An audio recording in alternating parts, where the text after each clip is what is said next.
Y'all know how it works. Put all your questions, comments, and stuff in the comment section, and I will come back to them. All right, so we gotta do a mic check, make sure everybody can hear me.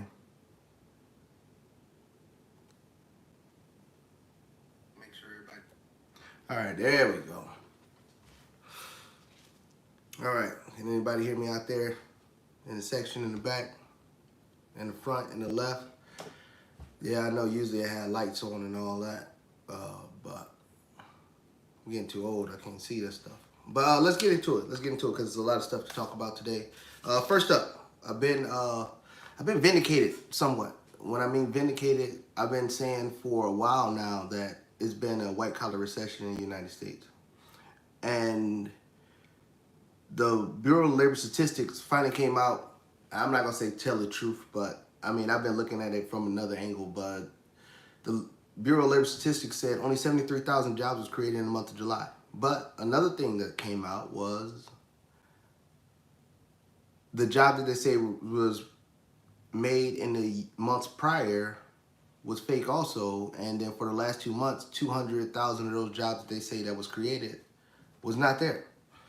So that right there is still falling into the thesis of we're in a white collar recession where the white collar jobs, that means office jobs, C-suite jobs and things like that, those are the ones that are being impacted the most in this recession. It's not the blue collar, it's the white collar jobs. It's the jobs that you can automate, the jobs that, our parents and, always told us, oh, go to school and get a degree. Get a degree and get your office job. Those are the jobs. The jobs that my mom used to work at, office jobs. Those are the ones that's getting automated out of here. But with that, the jobs number come out, 73,000. Trump end up, the day that it came out, he fired the chief of the Bureau of Labor Statistics. That's the people that come out with the number. And it's two reasons why. And in this whole interest rate saga that he has with Jerome Powell, I've always been on the side of Jerome Powell saying that we don't need to cut interest rates based on the data that's out there. I mean, I know Trump's been calling him a moron. He's moving too late.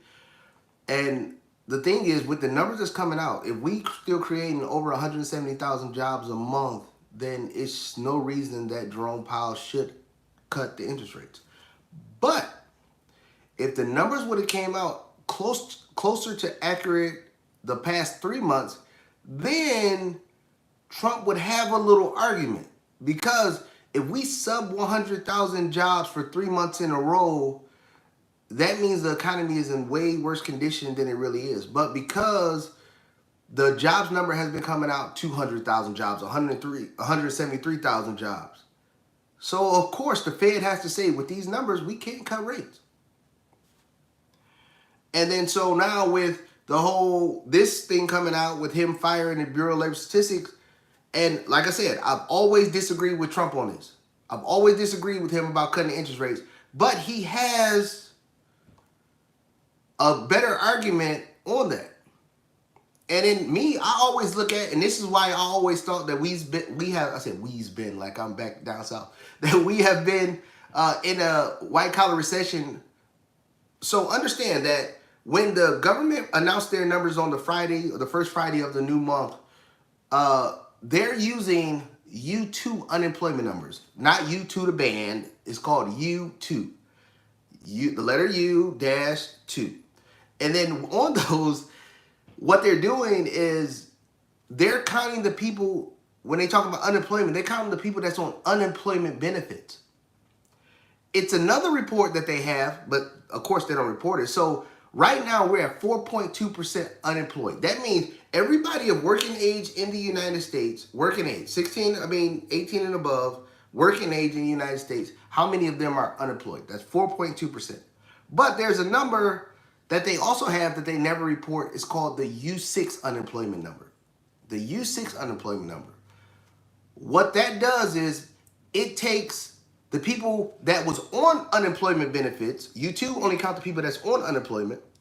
It takes the people that fell off of unemployment, people that got part-time jobs that's underemployed. So we're 4.2% unemployed on the regular government number that's presented on the first Friday of every month. But the U6 unemployment number is 8.3% of America is unemployed. And you can look this up. Only thing I do in Google, U6 unemployment rate, and it will give you the information right there. But they add a couple of other factors in there of people that fell off the unemployment rolls, people that's in part-time jobs that's underemployed, and things like that. But the unemployment rate is actually 8.3%, and the government number. And it's not a Trump thing. All presidents use the U2 unemployment number. So it don't matter how far down you go down the line, they still use that number. So just understand that's what it is. So when they announce those numbers every Friday of the employment rate and stuff like that, they're basing it off of the people that's on the unemployment rolls, and then they're doing some sketchy data to try to project of what the end month's going to be, because usually they stop gathering data by the first 12, 15 days of the month, and then they projecting the numbers out. But understand, they are not counting the people that are underemployed. So in the U2 number, if you got a part-time job, you're considered employed. But in the U6 number, if you got a part-time job and you can't survive on that part-time job, you're still considered underemployed. So you still fall into that number. So just wanted to throw that out there so people can have a better understanding. Another thing that's out there, Yahoo came out with this. Yeah, I'll talk about that in a second because I put that up top. But Yahoo came out with this article saying people are upset that Elon Musk is on track to be a trillionaire. I mean, you saw people in the article saying we can barely eat, and this guy is a trillionaire. I'm gonna say something that, of course, gonna ruffle some feathers, but understand the only way that Elon Musk, any millionaire or decamillionaire, I'm not gonna say millionaire, but decamillionaire, I could say millionaire, but millionaire, decamillionaire, billionaire can get to that level is by making money off the middle class and the poor. So if you're not out buying the goods and services that they produce, they can never get there. Now, I'm not sitting there saying that they don't deserve to be there or whatever, but they're producing something that the masses want. Now, what they decide to do with their money and do with their net worth is on them. But they created a product that the masses want. I mean, I know everybody don't want Teslas no more because, the sides he picked politically, but he's creating the products. If he's creating the products, how the hell are you going to be mad at him? But understand, and the only reason why I'm saying it's the middle class and poor that does it is because it's way more in the middle class and poor than it is of the people that's 7, 8, 9 figures. And all those people, I don't give a damn if all of those people that's in the 7, 8, 9 figures bought a Tesla, it wouldn't be enough to get them to be a trillionaire. It's everybody in the lower classes that's buying that. And a bigger mass pool of people that keep buying the products that these people are producing. I'm talking about millionaires and billionaires and stuff too. I'm not just talking about Elon Musk. But that's the only way that they can get there. If they're producing products that the majority of people want. So you can't blame nobody but ourselves for them getting there if you're upset that somebody can even reach a level of, a decamillionaire, a billionaire, a decabillionaire, and hell, on point to focus at a trillionaire. But Yahoo came out with the article. A couple things that's out there that just want to put people situational awareness so people understand what's going on. Cash App, Google, and Apple Pay has combined forces, so you can transfer money across those different features. I could be late on this, but this was just news on CNBC. So you can, if you got Apple Pay, you can cross it over to Cash App to Google Pay and all that. They did a consortium type deal to, I guess, Chime or some of these other fintech companies are coming out with products that are competing very well. So they're doing cross licensing so you can do other things like that. For people that got student loans, this is another one that came out Wednesday. People that have student loans, understand the interest starts back this week. It is August 1st, well, August 2nd today, but August 1st, the interest will start kicking in on student loans. So you had since 2020 till 2025 with no interest to hurry up and try to pay that off. That was just like an interest-free credit card. But understand that's going to kick back in. Understand that starting August 1st. I mean, for some people, it started before August 1st, but starting August 1st, the majority of people will, the government will start going after you to garnish your paychecks if you have a W-2 job. So be prepared, not surprised. That's coming. I mentioned this a couple months ago that this was coming, so it shouldn't be a big, issue, or it shouldn't be a big, oh my God now. But we talked about it. Uh, because there's fear in the market, there is opportunity. I don't know if anybody saw on Friday, the market started to roll over big because of the financial numbers that came out, especially on the job market. Uh, Big because, I mean, the tariffs just started. Because you remember last week we said some big things that we need to see if the Fed's going to cut interest rates. They didn't, which I 100% supported based on the data I had that day, not based on the new data of we got way less jobs coming in than expected. But still, I'm still on the pace with that. If I had the new data, I still would say cut in October or something like that. And I've been firm on that for since the beginning of the year. They shouldn't be cutting to the end of the year. But again, Fed still agreed with what I was talking about, so we did what we did. But then you got the tariffs kicking in. Of course, they push some back. You know how Trump doing it. He's moving things around. Some people paying tariffs. Some people he got deals with. Some people just, hey, you about to take the full brunt of it. So we about to see the real impact of that. So for the people that's out there, if the tariffs, let's just say tariffs hit all tomorrow, what's going to happen is it's going to be a bump in cost. It's going to be a one-time bump in cost. So it's going to be a bump in cost of something, a good, and then it's just going to ride from there. Then it's going to go to 1-2% inflation from there. It's not going to be, oh, they're going to bump, oh, we're going to trade the interest rate again, bump. That's not what's going to happen. It's going to be a one-time bump in prices, depending on if the manufacturer or whatever decide to eat the cost or share it with the customer, which I think is going to be a blended rate, but that's what's going to happen. So don't be sitting here thinking the world's going to come in, but I got a better solution for you. Don't buy nothing from other countries. Just buy what's from America, and then the prices of the imported goods will have to come down because there will be less demand than supply. If you stop buying the stuff that's imported, the prices of those goods will come down. Even if they try to transfer all the price to the consumer, just buy what's in America with no tariffs on it.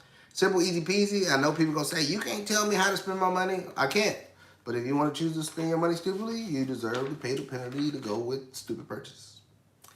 That's what I have there. Again, please, everybody, ask any question in the chat group down below. All right, now I'm going to just go to the stocks and stuff that I've talked about in the past week. Oscar's crapping in the bed for us, and I still have my position.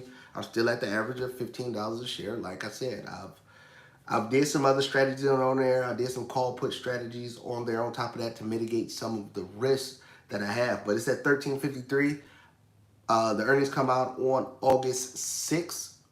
And I'm cool with it because I already know what the earnings is because they early announced they will announce a loss on the 6th.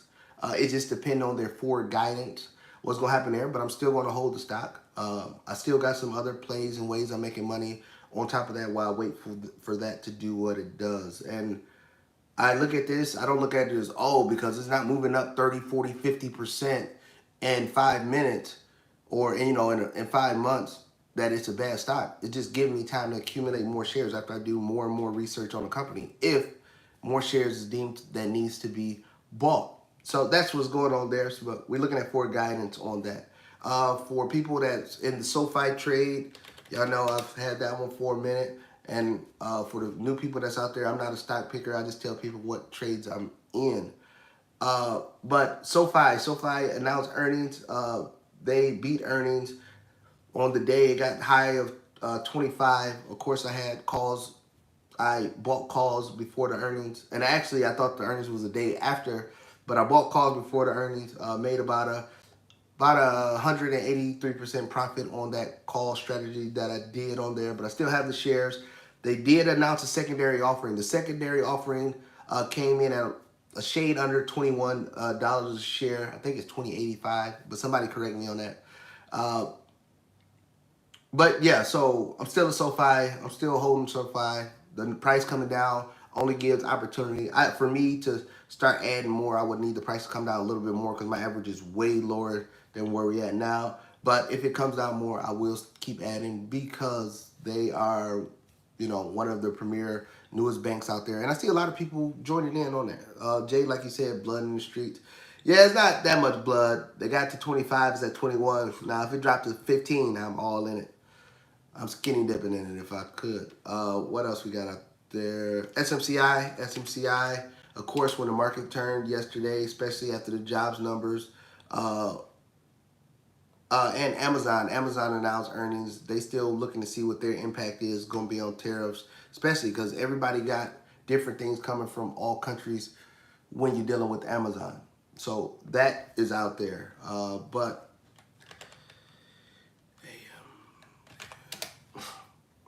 yeah, Amazon took a hit. Their high was 242. Right now it's at 215. If I'm just looking on a daily calendar, Amazon has had a dip. If you're new to Amazon, about 207. If you get anything sub 207, I'll be starting to jump in. But if you get anything close to the 160 level, then skinny dipping in there, jumping in, all in. I know the title of this, the thumbnail on this video was about advice that parents can't give you. And y'all know that I'm quick to say what I don't know. And I put the link at the top, Wisdom, Whiskey, and Wit. I did do the interview last Monday. I think it was an epic fail on my part. The host was great. I think he shouldn't have gave me alcohol beforehand. But anyway, the video will be out this Monday, so y'all can go there and laugh at my expense on that video.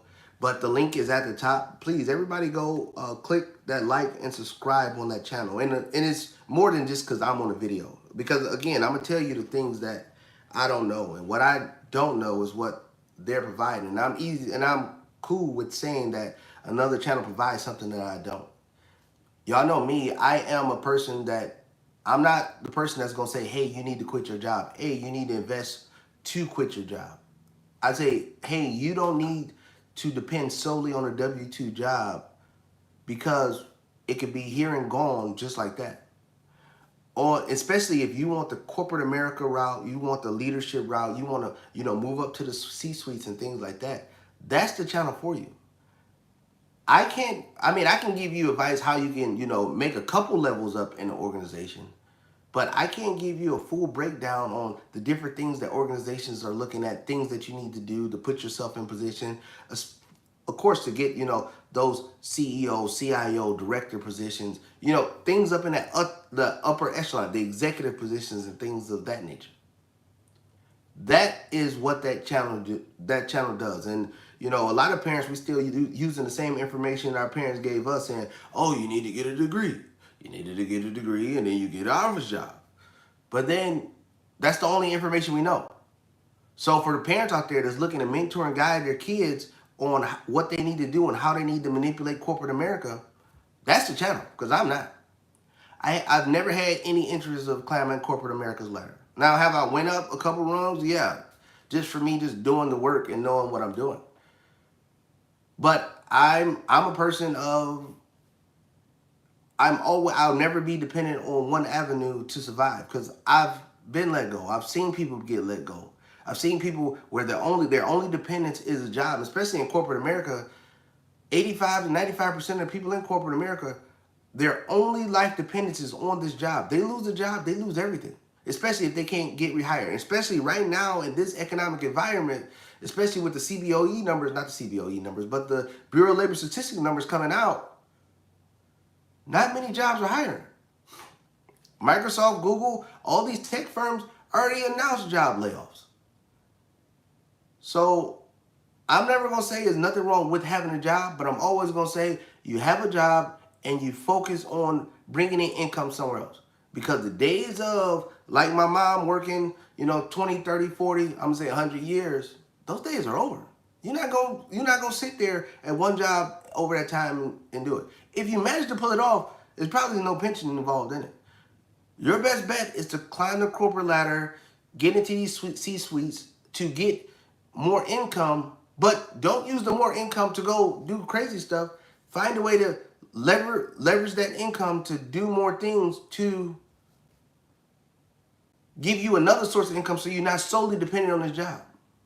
Because, of course, jobs know when you're solely dependent on them. That's why they have you working 60, 70 hours a week.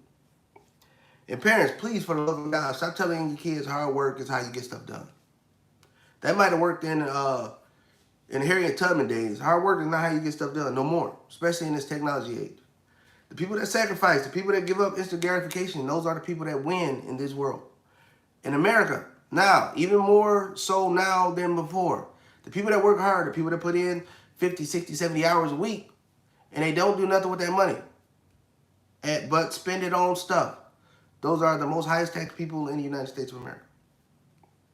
So you get to keep telling these people to work hard. They're going to keep working hard, and they ain't going to never have time to enjoy the stuff they work hard for.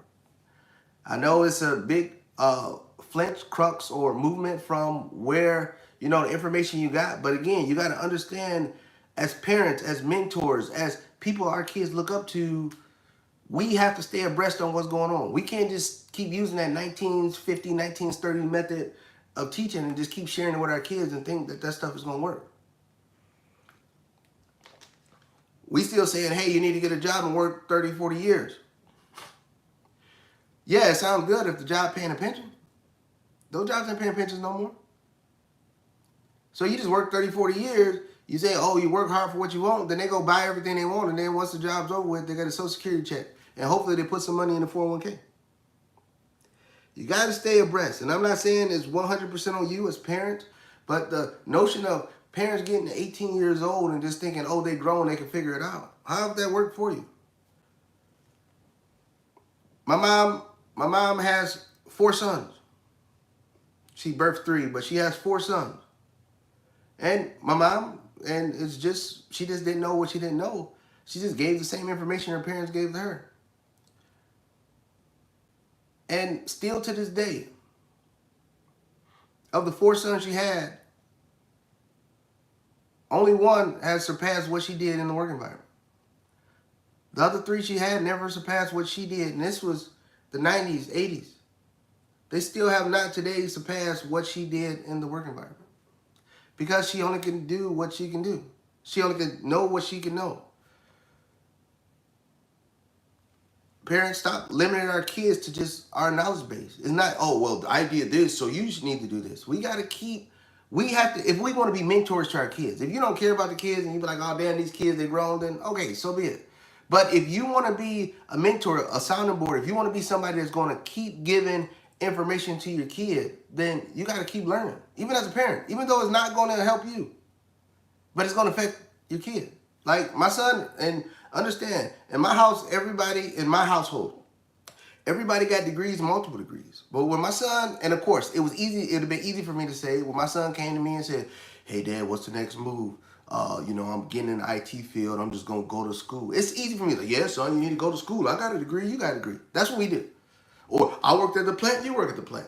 That's what we do. But hell no. What I did was I kept learning. I already knew something about the IT field. So I started talking to people in the IT field. My son was talking about, oh, yeah, I'm just going to get a degree. I said, wait, no, focus on certificates. Damn the degree. Of course, even for him, hearing it from me, it sounded crazy. Because that's, you know, what we do. We want our kids to be spitting images, but I knew better. I knew if my son went and got a 4-year degree, the information that he knew and learned in the military would be obsolete by the time he got out. I said, get the certificates, get the job, and then if you want to get a degree after you got the job, after you got out the military, then it makes sense.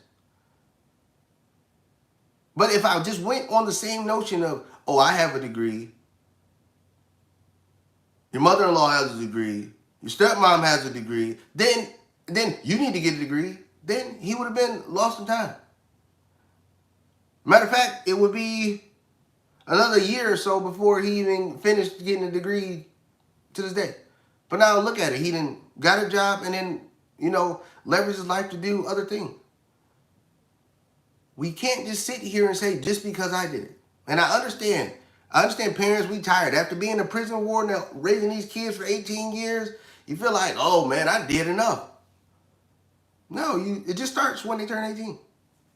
So I hope y'all asking the questions in there. But that's the things that I want to really tell the kids out there is And it's not all on the parents. The kids, y'all got to go out there and study and try to figure out. You want to go into a lane, you need to be looking and studying people in the lane. Cut off these damn videos and these snapbooks and Snapchats and Facegrams and all that other shit and start studying what the lane you want to go in. I wanted to go in finance. I started picking up books about finance. I started reading books from people that's in finance that I admire, and they got to places that I want to go. Maybe I won't get to their level, but at least I'm on that journey to make it happen. That is how I got there. And even with your phones, all the same places that you study all these new viral videos and all this stuff and find out who getting beat up in Cincinnati, those are the same places I go and listen to people that's in the lanes that I'm in. That's how you get there. It's not solely 100% on the parents, but parents, we as these kids age before, we needed some guidance. I see some of y'all in the chat. I know what y'all was doing. Especially at these kids' age. Hell, I was doing it too. Needed guidance. So kids don't be sitting here 100% blaming the parents, but parents, I wanted to, point that out is we can't stop, because it was a revelation that I had today. Like, my mom had 4 boys, and she worked her butt off. I mean, I saw my mom catch the bus. She did 50, 60 hours. She was overtime queen. And she passed off the same information she heard before from her parents, which is fine. But none of her kids surpassed the income that she ever had in the working environment. And again, look at the prices of things today compared to the 90s. Very interesting. Very interesting. So I wanted to bring that out there.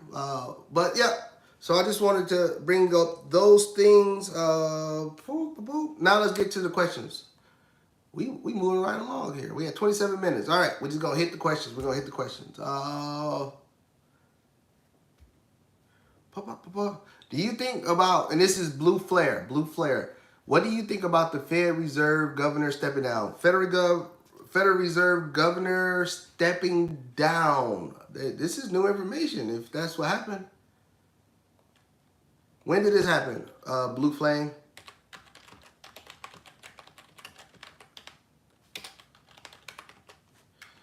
Okay, let's see what we got.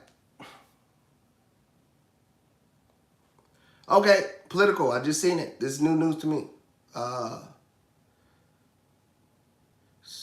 Stepping down from her position on the Fed effective. All right, she was not one of the dissenters. All right, I just quickly glazed through the article. Her stepping down, she was not one of the dissenters that wanted to raise interest rates sooner than later. So with her stepping down, it gives Trump to put somebody else. It gives him a chance of putting somebody in place that wants the interest rates to be cut. But I 100% believe if the jobs numbers would have came out originally as deplorable as they was compared to this revision now, after the Fed meeting, I think the interest rates would be cut sometime in October.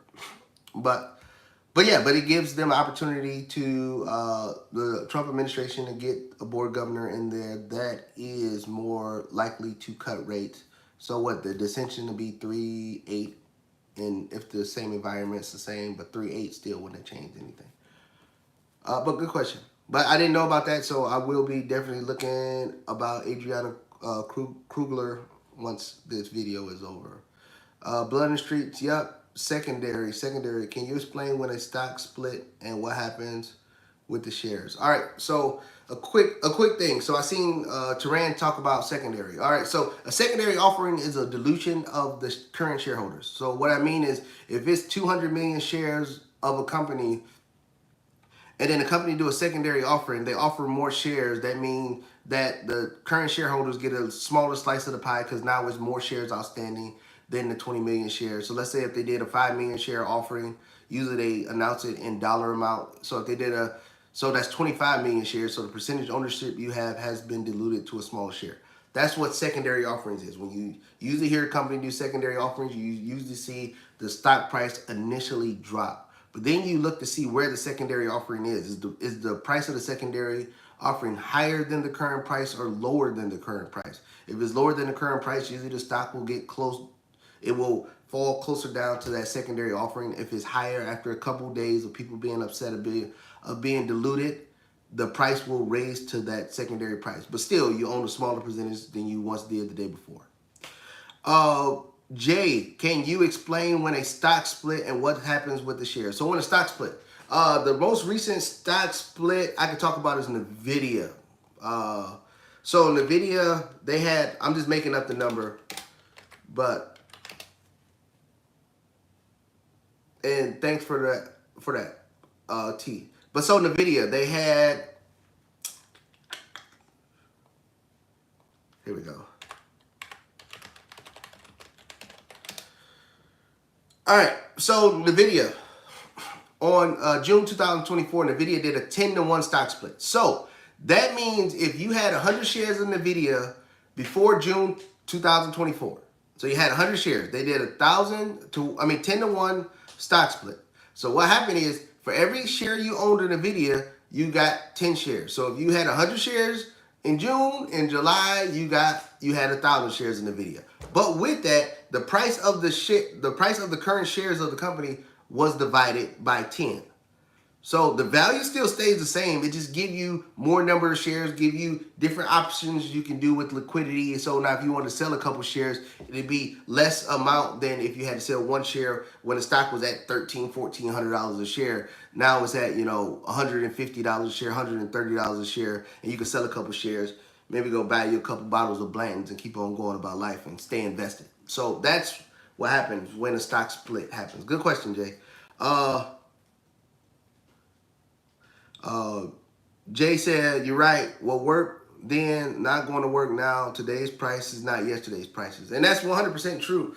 The things just don't work. But, I can't sit here and blame it 100% solely on the kids. And I know parents, you think you're going to school. Your kids going to school and they are getting taught the new latest and greatest. No, they're still getting taught the old stuff that we was getting taught. They still trying to learn the Pythagorean theorem. So ain't nothing got updated. And stop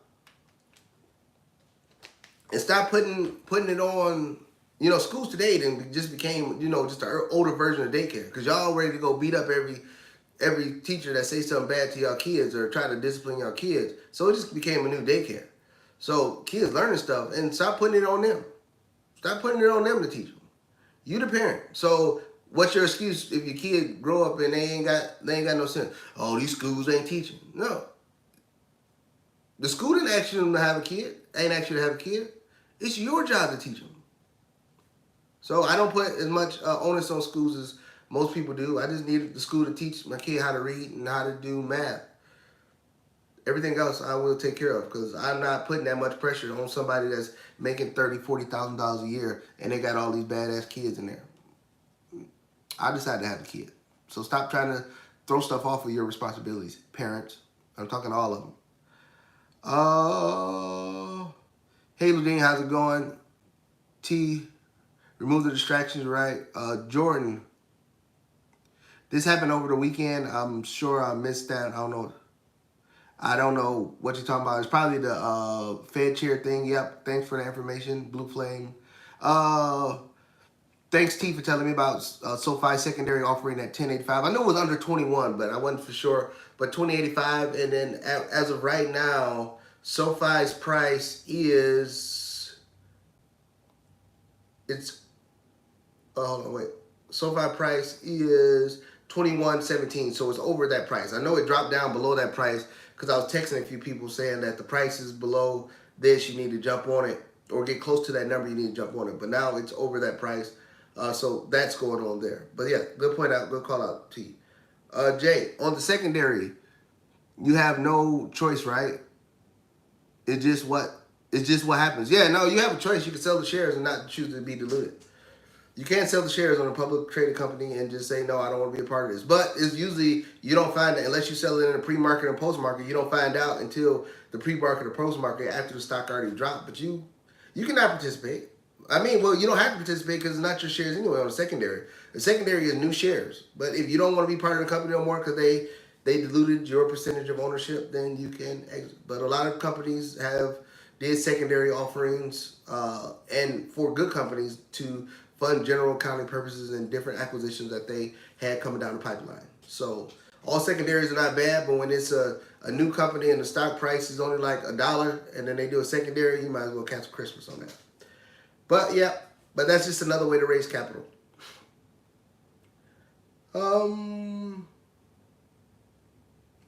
Jordan, so would it be better to put in double when there's a stock split? No, it don't matter. That's a good question though, because people think that they see a lower price on a stock that makes the stock cheaper. No, it's still the same value. In a 10-to-1 with Nvidia, if it was $1,000 a share and it came down to $100 a share, you still get the same amount of shares. It's still the same enterprise value. It's still the same market cap. Nothing changed. It gives the novice investor the illusion that, oh, the shares are $100 is cheaper, and it gets more retail people in there, but it's still at a $3 trillion market cap. I'm not saying that $100 was, but that's all it was. A split doesn't change a thing. The only thing it does is change the eye candy of what you perceive that it costs, but the value is still the value. And that's what we do in America. And I'm glad you brought that up, Jordan, because in America, the only thing we see is price. That's the only thing we understand. We don't understand value. Value is the thing that matters. We just understand price. Oh, that's the price. Oh, well, this is the price. This is how many hours I got to work to have it happen. That's it. But we don't understand the value. Oh, a Birkin bag, it costs $20,000. Okay, I got to work. That's 1/3 of my salary. If you make $60,000 a year, I got to work to get the Birkin bag. But the value of the Birkin bag is only like $1,500 because that's what the materials and all that stuff costs. But you're going to buy and overextend yourself and give up a third of your year just for a bag, just so you can phone and say, hey, look what I got. But we understand, America, we understand price. We don't understand the value. And value is the key thing. That's why a lot of people especially don't understand the stock market, because the only thing they see is a sticker price. Like when they seen Google at $1,700 a share pre-split, and then they said, oh, no, that's expensive because they see $1,700. Me, I'm looking at the enterprise value of their price to sales, their price to earnings, and I said, this is hella cheap. And then I kept buying it. When it was at $800 pre-split, I was buying it, and they said it was expensive. But then the stock splits, and then because it looks lower, the price looks cheaper, but they don't realize they're paying a higher price than it was when it was at $800 a share on the value perspective of the stock. So start understanding value instead of price on everything that you do. It'll take you further in life. But that was a good question. But no, it don't matter when you buy it. I prefer to buy it pre-split than post-split, because post-split, everybody's going to think the price is lower, and then a lot of people going to jump in and try to drive higher, especially on some. If people don't know, like, what's that? Chipotle. Chipotle just did a split also, and then nobody would buy Chipotle when it was at $3,000 a share, but now it's at like $50 a share. Again, post-split. Let me see.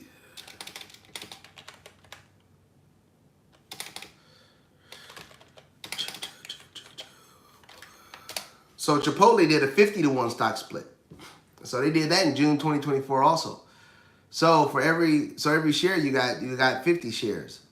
But everybody thought that, oh, the price is high at $3,500 a share, but now Chipotle is sitting at I think $54 a share. I can't even, I don't know. Yeah, $42 a share. Excuse me, it's at $42 a share, and everybody like, oh, it's cheap now. No, it's the same thing. The value is the value. PE ratio is 37. Market cap is $57 billion. Still the same. But yeah, so just throwing that out there. Yeah, there are different types of stock splits. There is the reverse split, and then there's a stock split. A stock split is very beneficial to investors, shareholders. A reverse split, you might as well cancel Christmas. Citigroup is one stock that I was in that did a reverse split back in the financial crisis. It made me throw up. You know, I picked up a couple thousand shares. They did a reverse split. I had like 5 shares after that. So when you see Citigroup's price sitting at $75, understand that it should be 10 times higher than that price. but they sucked up the shares. So the same way a stock split, if you have one, you can have 50 shares in the case of Chipotle. A reverse split, if you have 1,000, they do 10-to-1 reverse split. So I got 1,000, now I got 100 shares. Yeah, the price will multiply up to that number, but of course the price fade away and then it usually don't get back to that number. If you don't know what I'm talking about, do a case study on Citibank, Citigroup. You can get a real live case study, but you see a lot of that stuff happening in the penny stock arena. Everything under $5, they stay under there, or they stay under the threshold of the NYSE or NASDAQ. If they stay under there too long, they'll do a reverse split to get over that number. But all those companies usually fail. Citibank was just too big to fail, so that's why that didn't happen. So there we go. What else we got over here? But these are good questions. Thanks for the question, guys. There's a different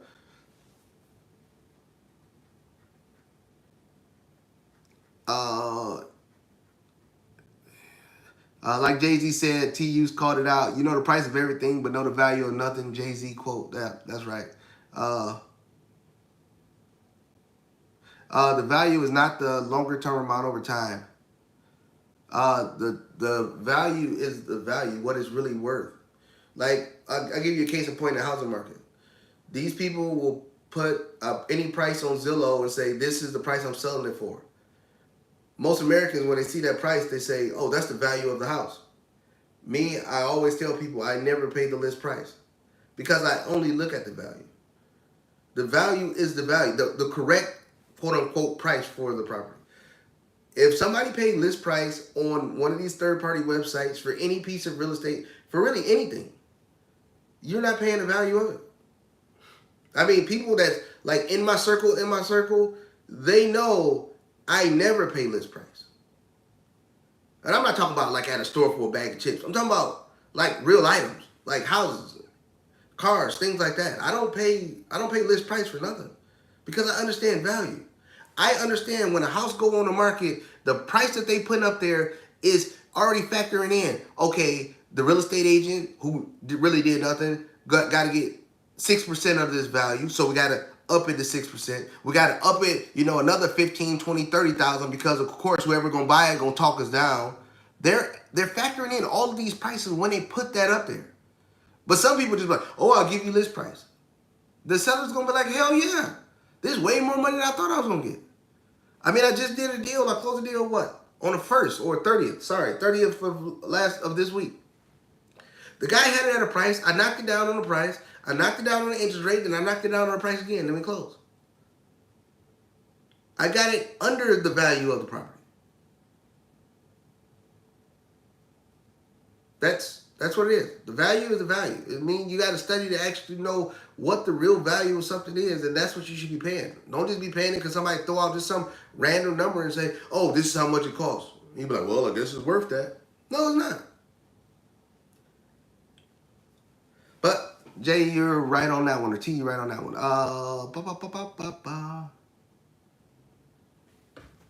No, value is not volatility. Volatility is the frequency that a price go up and down. That is not. Jordan asked that question. Could I contribute value to volatility? No, I think you need to look up the actual definition of value. But volatility is the fluctuation or the frequency of price goes up and down.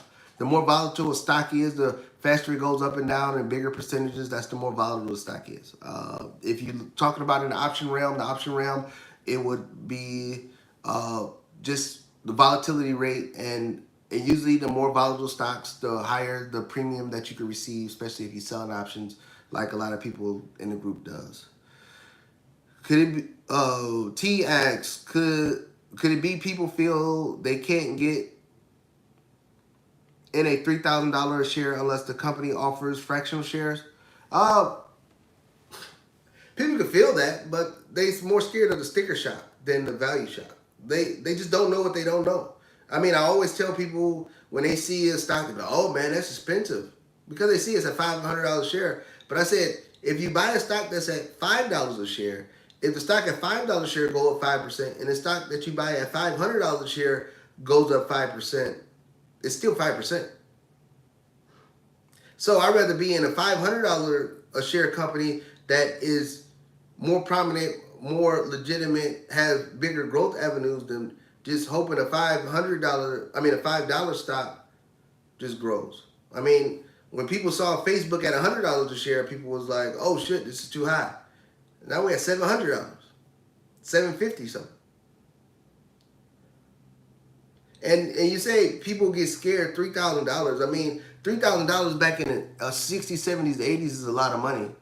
And of course, they got fractional shares, especially if you're using Robinhood or you're using one of those other avenues you have out there. But $3,000 is not a lot of money in 2025. And I know it's gonna be probably some old heads on here. It's like $3,000 is a lot of money. No, these kids out here paying $3,000 for a pair of shoes. So $3,000 is not a lot of money. And I'm not talking about based off my account. I'm just talking about based on what I see in people out here spending money on. $3,000 back in the 70s and 80s, that was a lot. Today, kids walking around with $3,000 in their pocket. So, but that's what it is. And if your goal is, oh, I'm only going to invest $3,000 and I'm not going to do anything else, and think that you're going to get somewhere in life, well, you're sadly mistaken. I mean, there's people that's in this group that can attest, and they can comment in the comment section. If you're not intentionally on time and you're dedicated to keep putting money into the market or whatever investment avenue you're doing, business or whatever, then you can't do anything. You really can't do anything. If you're not intentional about it and keep plugging your money away. Hell, my mom, my mom about 140. She got more than $3,000 in the stock market. Come on now. So what y'all talking about? I don't, people could be scared, but that's usually when people scared, that's because they don't want to sit down and inform themselves of what's really going down. That's my feeling on that. But good question, T. Yeah, T said reverse split got him. Yeah.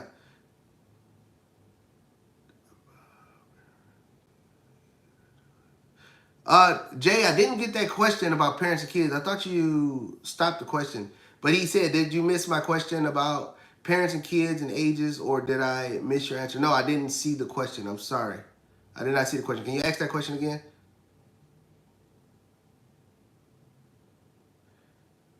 No, you cannot, Jordan, no, you cannot relate volatility to value. Volatility does not mean value. Volatility just means the frequency or how often the price fluctuate and by what degree.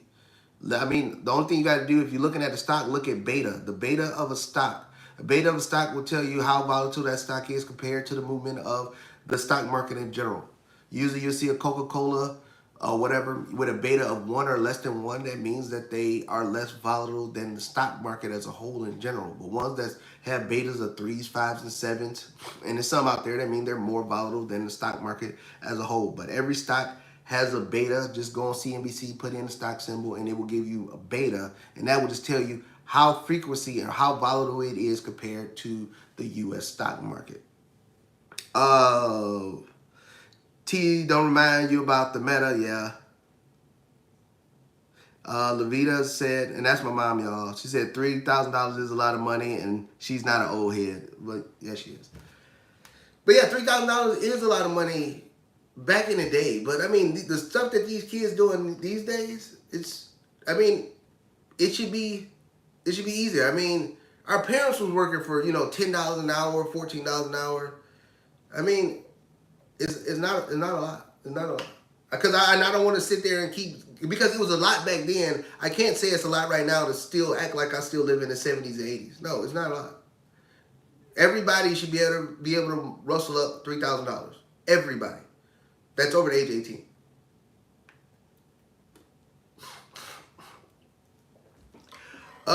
T, you said explain Delta. Delta is an option trade that you're talking about. One of the Greeks in options. Yeah. Back after Harriet Tubman freed the slaves. Yeah, mom, you probably worked for $6 an hour. But now people should still be working for $6 an hour. That's all I'm saying. She gonna kill me, y'all, when I see her. But yeah, Delta is. I'll give you the technical definition of it. Then I'll relate it to options.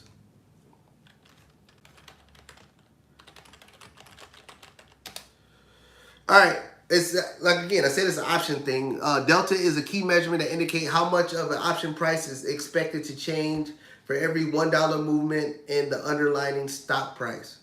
It essentially acts as a sensitive gauge showing how the option price responds to the change of the underlying asset value. That's what it is. It just talks about the sensitivity, and if you're looking at an option chain, the delta will tell you how sensitive that option is to the underlying movement of a stock. But another form of volatility, but if you're just looking at individual stocks, like, so delta is for options, but individual stocks, look at the beta. The beta will give you the volatility. Again, 1 on the beta means that it moves with the volatility of the stock market. If it's under 1, that means it's less volatile movement than the stock market. If it's over 1, that means it's more volatile than the movement of the stock market. Just want to let you know. And then when I say the stock market, I mean the S&P 500 or the NASDAQ. Based off age, what's your strategy to tell kids and what we should be teaching them? 5 to 12, 13 to 19, 20 plus. This comes from your statement about what we should be teaching them nowadays versus taught to us. For us, it was the same message. Oh boy, you need to get your butt in school. You need to do your homework, get good grades, go to high school, go to college. I mean, some people say go to college, but go to college so you ain't got to be working in a plant like I did. Or you ain't got to have it hard like I did. That's what the story has been for the beginning of time since, people could able to work. And it sounds good, and then a lot of parents did that. A lot of parents went into debt to put their kids in school because they believe keep putting your kid in school would give them a better life than the life that they had. They went into debt, the kid went into debt, and then now we look up and it's 2025 and it's $1.7 trillion student loan debt. And more than half of those people didn't even get degrees. Because we didn't prepare them. That's the reality. Guys, I went to school at 19. Full ride scholarship. I went to school at 17, excuse me. Full ride scholarship. I wasn't ready. I just wanted to be a jock. I just wanted to play football. I wasn't ready for the school part of it.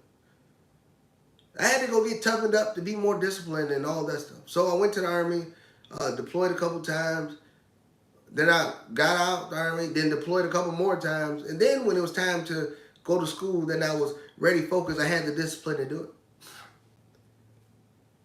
That's what it was. And I'm not trying to tell anybody to follow my career path. But what I'm saying is I wasn't ready. I think at that time, I know I was the only one that had a full ride scholarship. At that time, I was the only one in my family that had a full ride scholarship. But I don't believe I was the first one that actually went to college. But still, I didn't graduate when I was 17, I'll tell you that. I had to circle back in my 30s to go to school because I wasn't about that life. Especially then, the only thing I was thinking about was girls and football. So, but when you're talking about different elements, it's, so 5 to 12, you just introducing them to what money is. You trying to be more of a, again, because we always talk about before 18, you're more of the prison warden. They have to listen to everything you say because they're dependent on you. So you just want to ease them into understanding what money is. You get money, you save it, you put it here. When they want to go spend something, you say, hell no, because you going into the savings. But you got to sit down there and have those conversations. It can't just be a dictatorship the whole time, but it's explaining. 13 to 19, they're going to be into more things. They're going to be high school graduation, homecoming. They want to be the cool person on the block. But if they're not saving for it, then what the hell are they doing? But then the conversations get more intense. They can be more relatable to, hey, if you buy this and then you work at this job and then you using this much time, start having the more time and money conversations. When they get over 20, they can make their own decisions. That's what I'm saying. You better start having a good relationship or ready to be a mentor. You've been studying. You have been studying to prepare them for what's coming. Because if you didn't have a good relationship with them from 5 to 18, they're going to be trying to get far as hell away from you after 18. I guarantee you that. I can speak for my son. My son, I'm not going to lie, I drive him crazy. And there's been times that, well, I used to drive him crazy. Hopefully I ain't driving him crazy now. But it was times where he did stuff that royally pissed me off. And I wanted to go into the same mindset that I've seen many parents in my generation and generation before. Oh, well, he grown, forget it. He can do whatever he want to do. And just cast them off. I wanted to do that. But then I thought, hey, self, you was that age. You did crazy stuff at that age. You got to go back to the drawing board, figure out the stuff that he's already did. No matter if you like it or not, this is the life. And adjust your shot group and try to keep mentoring him in the direction that you're trying to get him to go. And then we had many conversations, and he probably did other stuff that I didn't like, and then it's readjust the shot group. And then we keep going back in and readjusting. Because kids, I mean, hell, we was young, we was dumb, we did stupid stuff. So I can't sit here and be like, oh, well, he's not going to do anything crazy. I'm his dad. He's got it. Or look what I did. He's going to 100% follow me. Hell no. If I did that, I'm the dumb one. So what I did was I kept plugging away. I kept plugging away. And then once I kept plugging away, then finally he just realized, like, well, the only thing he's telling me is how to benefit me and my family. I'm not telling him nothing that I'm getting gratification out of, I'm getting a kickback out of. It's to set him up so he don't have to go through the grind of working 30, 40, 50, 80 hours a week just to put food on the table. I go through these exercises with him, and when I talk to him about different things, so he's not 100% dependent on a job. Because I don't give him the illusion that if you sit here for 30, 40 years, that this job is going to take care of you. We have the conversation of, hey, yeah, you at this job, that's good, but you have to be taking every dollar you can and redirecting it to another avenue that will be able to take care of your family. So just in case, when your company decides to let people go, to impact people, to lay people off, you're not sitting here scrambling, wondering, and having the wife and kids sitting there saying, what we gonna do? Be prepared, not surprised. So if somebody's been working at a job for years and then they still 100% dependent, if they 50% dependent on that job, shame on them. Shame on them. Again, I said it at the beginning. Working hard will not get you what you want these days. That worked in the 70s. That worked back in the horse and buggy days.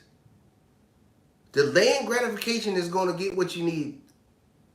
Delaying gratification. I mean, I hear people saying, oh, yeah, it's a few things I want. You got to delay those gratifications. That's the only way you go, because the prices is going to keep going higher. So if you're not sitting there focused on getting your home base, getting your structure right, you're way in trouble. But that was a good question, Jay. I hope I answered that one. Yeah, like I was talking to my cousin Landon, I was trying to tell her, hustle your uncles and your father out of every dollar they get. But no, I was just giving her the understanding of, hey, you as a kid got to do the work anyway. You should not want to sit there and, try to exchange your time for money. You just want the money, and then you want to show that you're a good steward of money. People that's good stewards of money, money always comes to them. If you're a bad steward of money, that's why you ain't never got money. It's very simple. And I'm not trying to get into Bible or biblical things like that, but that's the truest thing ever. When I was out there gambling and I couldn't hold a dollar to save my life, I never had any money. Now that I won't spend a dime, and I know people like I'm the cheapest guy on earth, but I know people cheaper. But I'm not that cheap, y'all. But money comes to me in all ways and fashion. But because I'm a good steward of money. It's nobody, it's no tenant, it's no business that I have, it's no anything that they can say they came to me and asked me, something need to be done or something that costs money that I said, oh, I ain't got it. I mean, my kids can't even come to me and say, oh, I ain't got it, or hey, I can't afford it. I don't have it. Now I say, hell no, but I can't afford it. It's not a thing. It's why it's because I delayed gratification. I stacked up and made sure I had all these pillars taken care of before I wanted to go, ball out and go do different other things. That's what it is. But my girl Landon, she gonna take over the world, and we're gonna take all her father's money. I guarantee you. Just let me work, y'all. Let me work. But if there's not any more questions out there, thanks everybody for the questions. These are some great questions, hell of a questions y'all asked. I appreciate it. See you next week. Again, the link to Whiskey, Wisdom, and Wit is at the top of this, or find it in the description. It's down there at the description also. Y'all can make fun of me. Like I said, I believe I totally bombed that interview. I think I took too many drinks in the middle of the interview. But support the channel, and I guarantee y'all they give a lot of good information on corporate America. And again, being good mentors and being good stewards to your kids, you got to do some studying also to make sure your kid is going in the right direction and not thinking, oh, they're 18, they can choose their own major, they know what the hell they're doing. Remember, you was 18 and you ain't know the damn thing you was doing. So don't act like it's something new now. So ain't nothing changed between now and then. And I don't care. I know it's Miles' precious baby. He's 18. Oh, he knows everything. He don't know a damn thing. So with that being said, y'all, I appreciate y'all. We'll do this next week, and y'all have a good one.